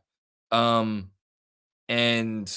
yeah, it's just like, and then after that, it was kind of the Giddey show where the Knicks just did not have the size to put on all of these Oklahoma City offensive players, and Giddey took advantage, as he should do, by the way. Like, he's a really talented player. So I can't look at that as a choke job. Unfortunate, absolutely. Not a choke job. Not to me, at least. Free throws, you get them on by the free throws. Thanks, Ray. Sam Garcia.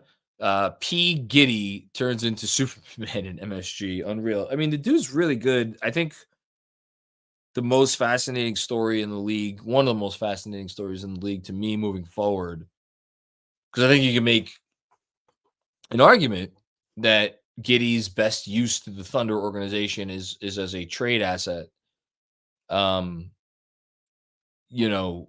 Because there's only one ball, and he's not a shooter, and like SGA is gonna have the ball a lot, and J Dub is gonna have the ball a lot, and like Chet, as he gets older, is gonna have the ball more and more. So it's like you figure you want probably another shooter in there. And also you can't pay all these guys. So what do they do? I mean, do they keep Giddey? And what do they turn Giddey into? Like, is there a team out there that looks at Giddey as like, because like that's the thing with a player like that. I don't want to go too far off on a tangent, especially since I got to still write a newsletter tonight. But like, it would almost take it because if you're going to acquire a player like that with the limitation that he has, which is like, yeah, he could make it open, catch and shoot three, but like he's not ever going to be a threat with a ball in his hands behind the arc. Like, teams are going to play off of him. Teams are going to go under screens. If you're going to have a player like that on your team, and you're going to trade what it takes to get him, you almost have to build your team around him. Is he good enough to justify that? It's like, it's kind of like a Ben Simmons thing. Like when Ben Simmons was still actually playing basketball, like, is he good enough to, now Ben Simmons at his peak was an all NBA level player. I don't know if Josh Giddey has that kind of ceiling, but I find it to be utterly fascinating what happens there with Giddey and what they decide to do. And who, if anybody, bites and is like, yeah, we think this guy's got the goods, and we'll do what we have to do to exploit his strengths and minimize his weaknesses. So, yeah, I got the P. Diddy reference. Thank you, Kev. P. Diddy, I got it. Dom Cappuccini with another one. Thanks, Dom. January, Knicks basketball, and the first 3 quarters tonight. What is the similarity? Big old tease. Yeah, it was a bit of a tease. But like, hey, what would you rather have? Tease or no tease? I'd rather have the tease. Because the alternative is not good.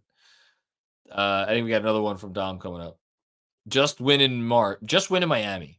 It doesn't matter how, we can all enjoy it for a million reasons. I got to tell you, every time I watch that Miami team, it's maybe famous last words. Every time I watch that Miami team play, I come away thoroughly unimpressed. Like, thoroughly unimpressed. And yet, I was watching the game earlier tonight, and there was a possession against the Wizards where the Heat were just like they were just like passing the ball around, but they weren't getting anywhere. Like no advantages were being created. They don't have, unlike the Knicks, who have Divincenzo and McBride, and to a lesser extent Brunson, guys who like when they get a sliver of space, they are firing away. Like the Heat don't do that. Like they have Duncan Robinson, but teams, you know that that's what Duncan Robinson wants to do, so they can play it a certain way. And he's only one guy. Like most of the guys out there on the roster, even Rozier, like they don't. That's not how they play. Like there's a lot of passing, like they move it around, whatever, and it's like it leads to nowhere. And so on this particular possession I watched earlier today, it's like it ended up with a Jimmy Butler contested, tough, I don't know, 12, 14 footer along the baseline, whatever it was, and it missed. And I was like, I was getting ready to be like, man, this team can't score enough to do anything to be a real threat against anyone good. And you know what happened after that? Jimmy Butler went, got his own rebound, put it back in, and got an and one. And it was like, oh yeah, that's right. That's why they're the fucking Heat. I look, it's a big game. It's not a great time of year to have 3 losses in a row. We'll see. We'll see what they do. Thanks, Tom. Parrish Duggar, what's going on? Oh boy, here we go. Tibs sat Brunson with 2 minutes left in the third. He blew this game. 2 minutes into the fourth quarter with no JB on a 10-0 run. You got to stop the run at a 5-point lead with JB. All right. Parrish Duggar is he's gonna take over for Tibs when Tibs gets fired. You know, he's trying to preserve his guy. Did it cost him the game? Maybe. But a lot of times I've gotten on here and countered people saying Tibbs is running into the guys into the ground with like, hey, tries to win basketball games. I think whatever's going on right now with Brunson, he feels pretty strongly, and the team feels pretty strongly that he cannot be pushed past a certain point if they want to have him right for the playoffs. And I don't, I'm going to trust them. Because if they don't have Jalen Brunson at his best self for when the real games start 3 weeks from now, none of this fucking matters. None of this matters. Like, in the grand scheme of things, this game did not matter. 3 weeks from now, that matters. That matters. Thanks, Parrish. Freddie 1687. Those refs need to be tried at The Hague for their performance tonight. Brunson still gets no respect. Hopefully he can come back. Hopefully ever can come back for the playoffs. I'm assuming you mean hopefully like the players that they have can come back for the playoffs, or maybe Brunson gets more respect by the time we get to the playoffs. Either way, I co-sign that. And I agree. He does not get nearly the amount of respect he should for a player of his stature. And these are fouls. They're fouls. They're fouls. That last play was a foul. It was a foul. Kev, that was good. Kev's telling me there are 13 super chats left during Freddie's super chat, which is spooky. Very much so. Oh, man. Thanks, Freddie. Tony D. I don't see a comment for Tony D. So here we go. As much as McBride is a great defender, why not have Josh on SGA as the last shot? Of course, I'm not picking, but that should have been obvious. I think reasonable minds could differ on that one. If it like he frustrated the hell out of SGA the entire game, and like, look, can we also just like give credit to, that was an incredible shot. That was an incredible shot that dude made. I know he's going to finish top 3 in MVP. I know he's awesome. Incredible shot. Deuce played it perfectly. Perfectly. Would Josh Hart have been able to make a bigger difference? I don't know. My 2 cents, McBride being 6'2" or 6'1", whatever he is, versus Hart being 6'4", I don't think it was changing. If that shot was going down, it was going down. If it wasn't, it wasn't. Thanks, Tony. Yeah, Kev's making a good point here. And again, shout out to Kev on the ones and twos. Standing reach matters more there. Yeah, well, whatever. Dan Hidalgo, jury's out on the postseason, but what a regular season. Incredible highs and lows. Is this the most roller coaster-ish season you can remember? No, because I remember last year. I thought last year was more of a roller coaster in the traditional sense, in that there was the season started out, it was such a low, you know, like culminating in that Dallas game, which was just, oh my God, awful. And it was so much negativity. There was so much negativity. And then you had 8 wins in a row, and it was magic. And then they started to get banged up. And then I believe they lost. Didn't they lose 5 in a row at some point last year? Which coincided with when Brunson was out, and they had that heartbreaking loss to the Bulls, and they had the worst loss in the history of losses to the Mavericks. And then they kind of found themselves, and it started to go back up. And then they made the Josh Hart trade, and it really went back up. And then they closed it with so many great wins down the stretch. I thought last year was really the most roller coaster-y season. This year has been like, they started slow, then they were just like fine, right? And they were just like fine. And Mitch injury happened, and we were worried about the Mitch injury. And then they were like kind of fine, but like not really fine, but they were like fine-ish. And then they made the OG trade, and then it was like, okay, great. And then and then everybody got hurt. And since then, it's just been kind of like, one day at a time, on to the next, on to the next, on to the next. So yeah, for me, this one is second to last year. I also never let myself get too high in January or when they made the Detroit trade. I think maybe that's what it is for me. And I've said this before. I never crossed the Rubicon of like, oh, the Knicks can win a championship this year. I've never really fully believed that. I thought they're like talented enough that like they could catch a few breaks and like really maybe give someone like Boston a real scare. Like, is there a world where they could beat Boston? Sure. Is there a world where they could make a final? Sure. But like, I never counted on that. I was never like, I was never all the way there. And so like, I guess because I never crossed that Rubicon, I never had to cross back. So I was always in this like smaller zone of emotional investment in the I don't know. I'm not finding the words right now. Hopefully I'm conveying what I'm trying to convey. I've been pretty steady the whole time. That's me. But whereas last season was like, there were some real depths and there were some real relative highs to those depths. Because you know what I think it was? And the last thing I'll say on this is good question.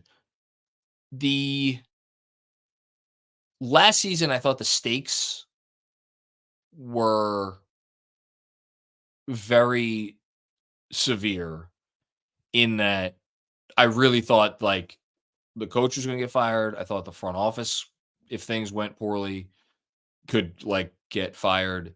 So like there were real stakes. This year, I don't feel like at any point in time there was ever anything where it was like anybody's job was at stake, or like there was ever a danger of the culture like being in question, or like the direction of the organization in question, or like, man, if like they really need to do XYZ here, they're really up against it. If they don't perform it for this stretch, it's like bad shit's going to happen. I don't feel like that's ever been the case this year.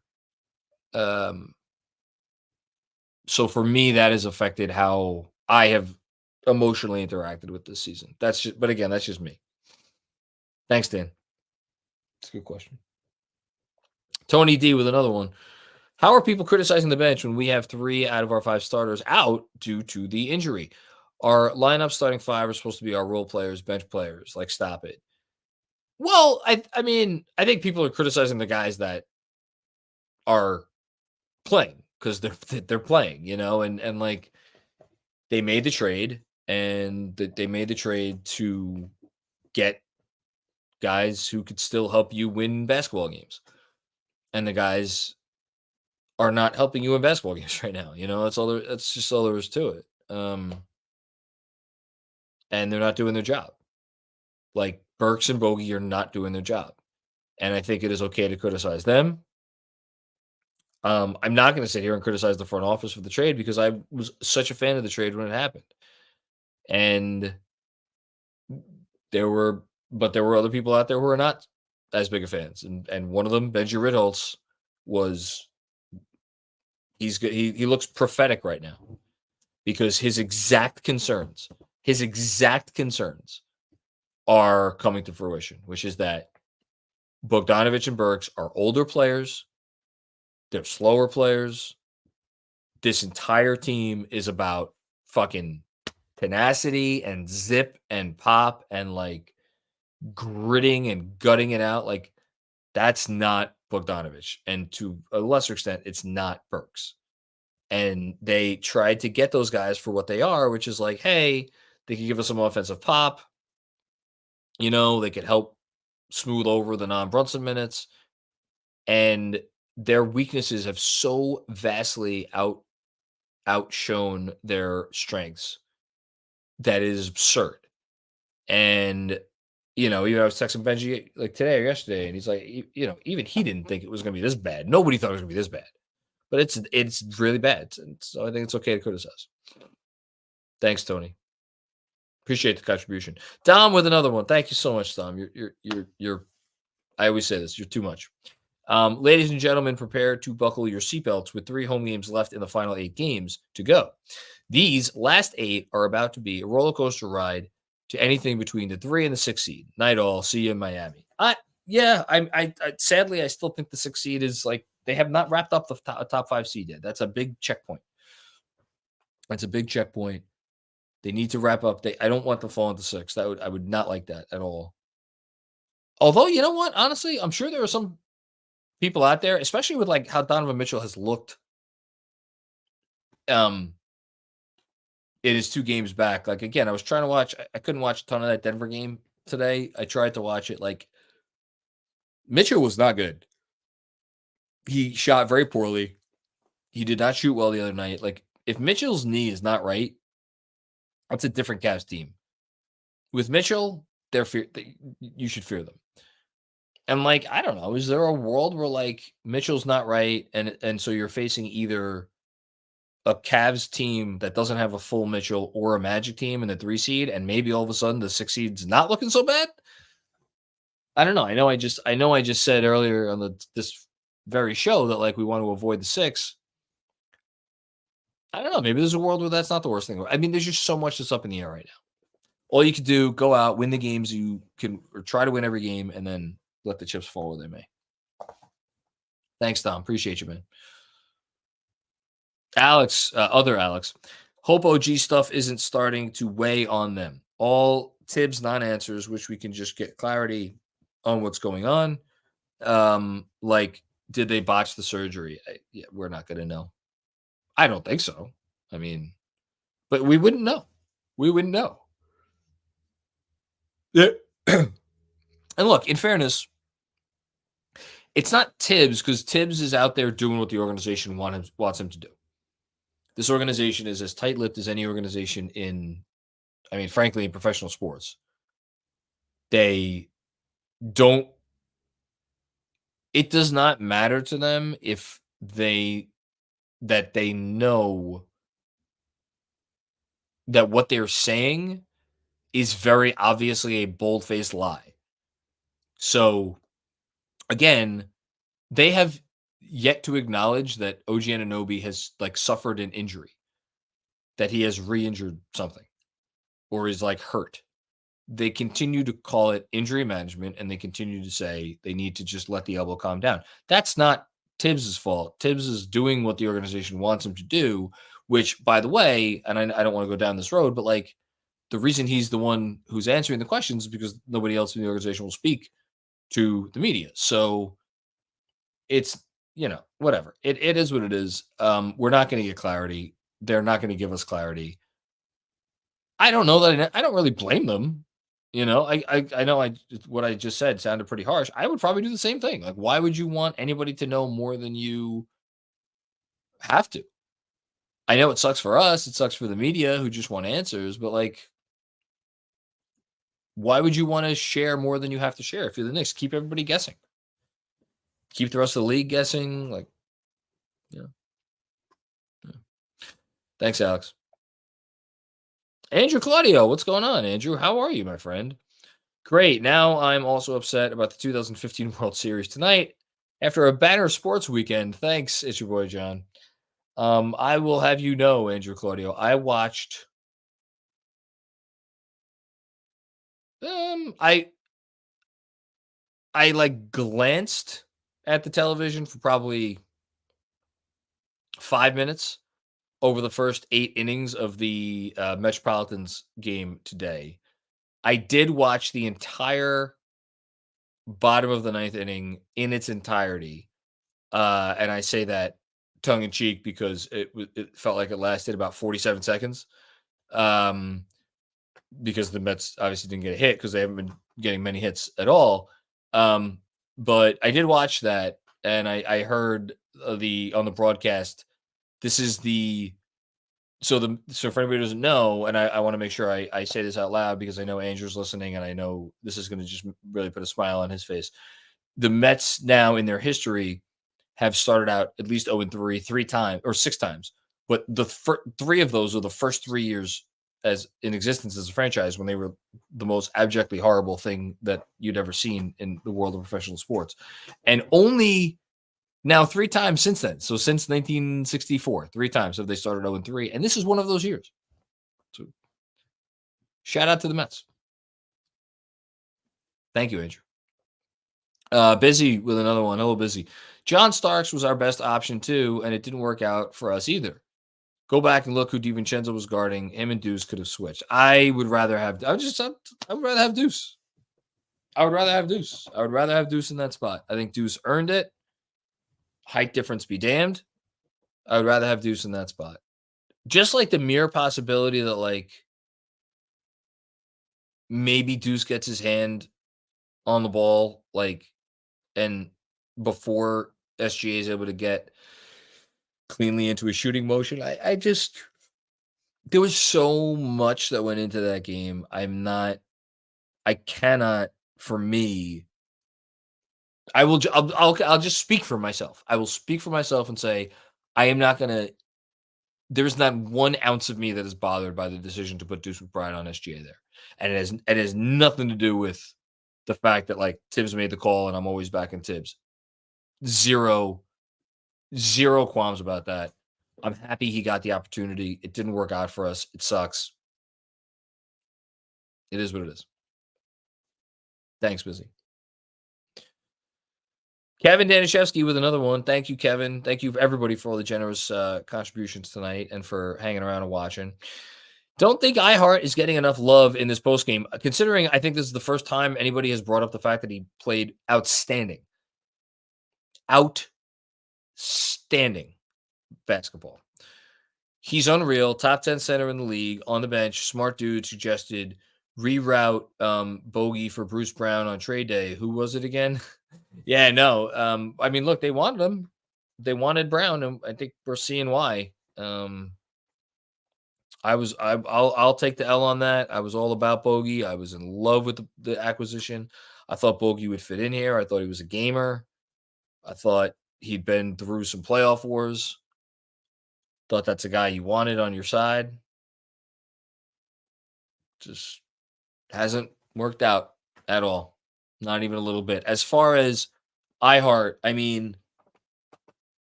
that dude was so good tonight, and he's been so good all season long when he's been healthy. Zach Lowe had a nice column on him in 10 Things on Friday. I mentioned it, I think, Friday. He should absolutely get consideration for all defense. He's unfucking real what he's been able to do. And I don't know. I don't know what else there's to say about it. The guy's incredible. I don't know where I said when he seemed to hurt his wrist on Friday night, I was like, if he goes down, that would make me be like, oh, the season's done. Because they are not doing anything without Isaiah Hartenstein. Nothing. Nothing. So vital for them. Thanks, Kev. OG team. What's going on, OG team? I'm honestly shocked that Tibs hasn't ranted in these interviews yet. Brunson has been targeted by the league. Go Darko on them for once. Yeah, I mean, that's not Tibbs' style. I know he's letting the refs hear it. Like in the games, he's letting them hear it.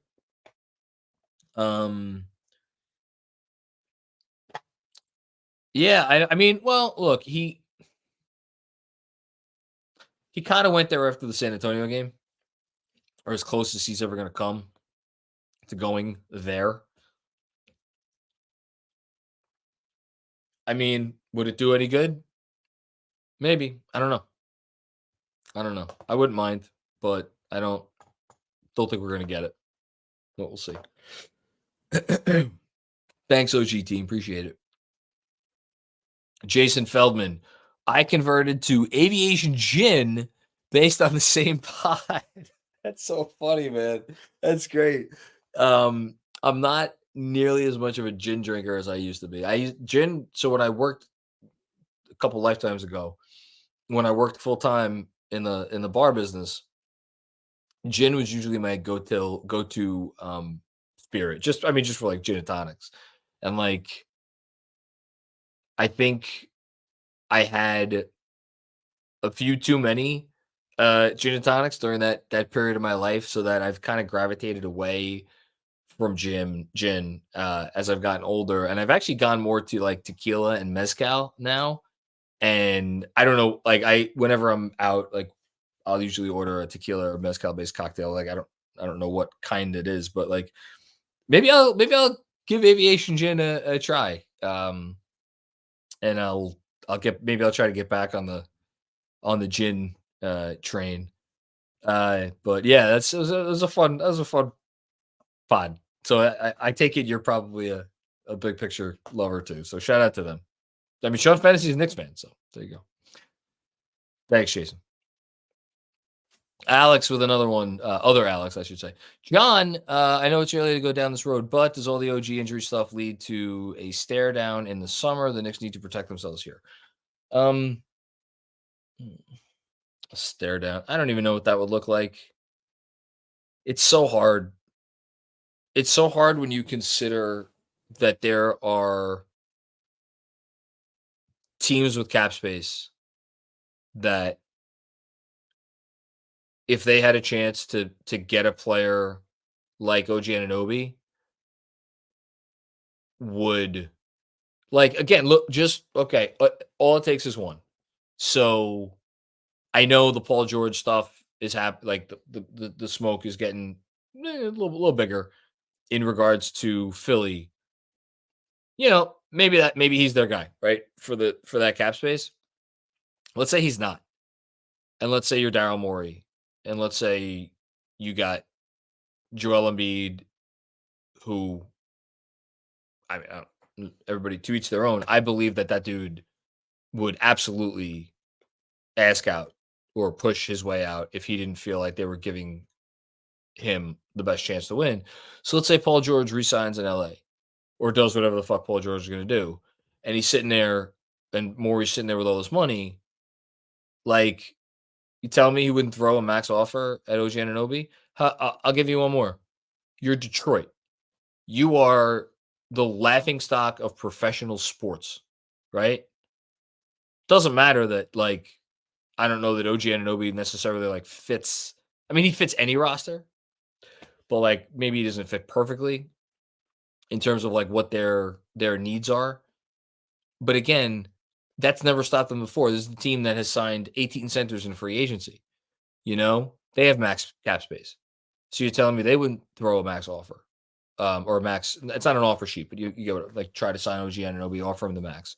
Um, I'm trying to think of if there's. I mean, there's other teams with max money, and if it's not a team that has max money, it's a team. There are teams out there that can maneuver a little bit and try to get to max money pretty easily. Like there's all it takes is one. And so if you're the Knicks, like I know it's CAA and Sam, and the whole thing. How much do you want to fuck around here? Because this was your shot. This was it wasn't all your bullets, but it was your best bullet, arguably. Um, that you used to get this guy. So personally, unless unless the medical showed like this guy's elbow is never going to be right, in which case I would imagine that might prevent him from getting max offers from other teams. Unless they legitimately were like this elbow is never going to be right. Unless that's the case, I don't think you could fuck around. Like you negotiate, you negotiate. Leon Rose knows what the fuck he's doing. Yeah, sure, you negotiate, but like you don't fuck around. Because you traded what you traded to get this guy, and more importantly, there's a reason you traded what you traded to get this guy because there is nobody else out there quite like him. I've said that before, and I will say that again. There was nobody else out there who is quite his specific mix of defensive ceiling, versatility, overall impact, and then he does what he needs to do on the offensive end. So I'm not fucking around if I'm the Knicks, but I'm not the Knicks. So thanks, other Alex. Tony D with another one.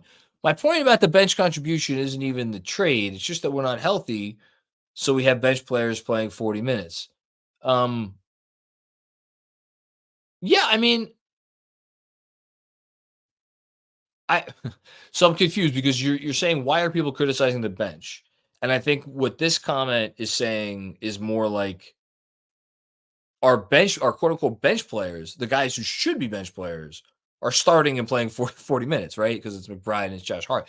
From that perspective, like, yeah, like this team has done, I think, a really good job building out the roster. And it's a testament to them that guys that are supposed to be, in Hart's case, maybe a 25-minute a game player, or in McBride's place, maybe like a 10 to 15-minute game player, are playing 40 minutes and you don't feel a big drop off. That is a testament to them. That is a testament to the front office, what they've built.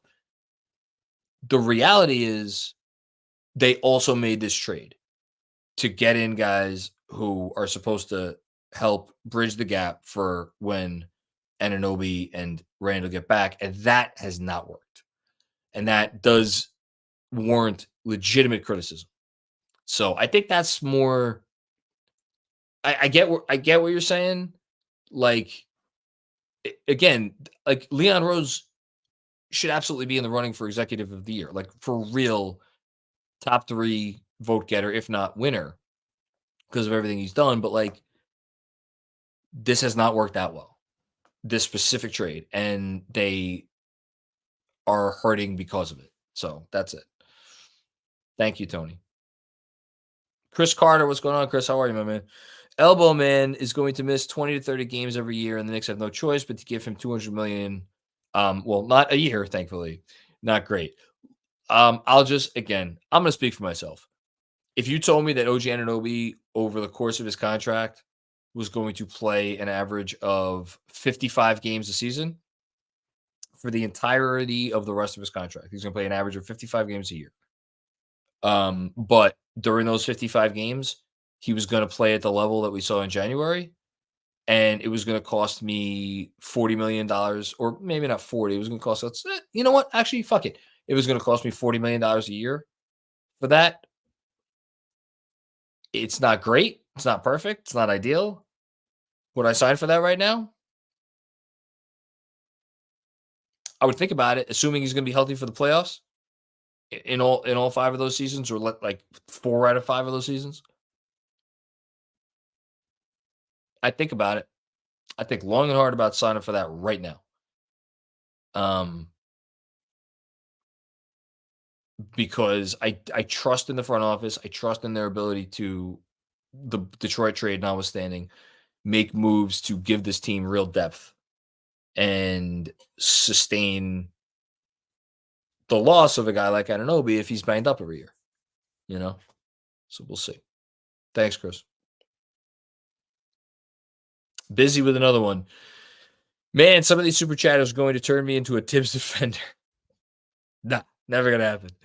No, JB shouldn't play 40 plus to win a March game. See you in April and May. Well, it's a good comment to end on. Thanks, Busy.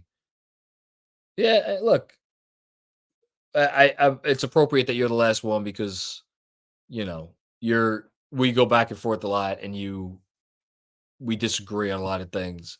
But I think, you, because of that, you'd be the first person to say, like, if you're a fan, you're gonna have different opinions. Like me and you see the game differently a lot. We also see the game similarly. But we see the game differently a lot, and it's like some people are going to think one thing, some people are going to think another thing. I think the best approach for me is to just try to be even keeled about all this stuff. Sometimes it goes your way, sometimes it doesn't. I like to zoom out and look at the bigger picture, and I like where this organization is at. I like what they've been able to achieve this year. I adore their culture. That culture is the most important thing for me. And like, it's never going to be perfect. You're not going to go 82-0. There's always going to be things to be like, that could have been different, and that could have been different. What you're saying about guarding SG on the last play, like that could have been different. But is your foundation in place? Are you structurally sound? And part of being structurally sound, by the way, is, do you have a star in place? And right up with that is, do you have the culture in place where your star is going to want to stay there, and that could give your star an opportunity to be successful? So, like, for all of the quibbling and like this and that, I cannot be happier with where they're at. I cannot be prouder of the team. And I think we got one more super chat that just came in, so I'll read that and then we'll get out of here. Thank you, Busy, by the way. I appreciate you. Very generous tonight. Whenever you're ready, Kev. Here we go. Chris Carter. Chris Carter's back for more. Thank you, Chris. Credit to you for coming on here. After losses like this in the Spurs, I want to go do something that will make me forget basketball exists. It's a pleasure, and it's an honor to do this. I never take it for granted. I will never take it for granted. I know I've taken a few more days off this year than in years past, and that's just speaking. Here, we'll go full circle. That's just to preserve me for the stretch run and preserve me for the playoffs. And so I'm not, because I barely made it through last season in one piece. But anyway, no, it's honestly, it helps me get over it. It helps me get over it. It does, because that fucking game was brutal. Absolutely fucking brutal. And it's why it's like, people are frustrated. I don't blame anyone for being frustrated tonight. It's possible not to be frustrated. Hold on. I think we got one more buzzer beater here. Tony D.